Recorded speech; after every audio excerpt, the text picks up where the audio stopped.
If your iPhone dark mode still feels too bright at night, there are two hidden settings that'll fix this instantly.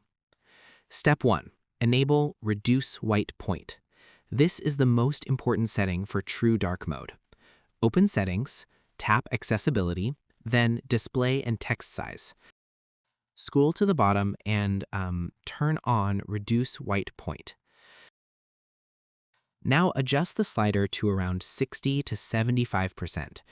This reduces the intensity of bright colors on your screen, making whites and light areas significantly dimmer without losing clarity. For nighttime use, you can push it even higher for an OLED level black experience that's much easier on your eyes. Step 2. Turn on Night Shift.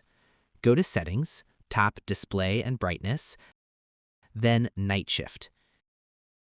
Enable Scheduled and set it from sunset to sunrise. Drag the color temperature slider towards More Warm. This removes blue light and gives your screen a warmer tone.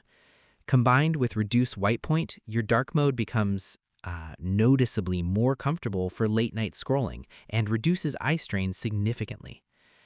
These two iPhone display settings transform your dark mode experience.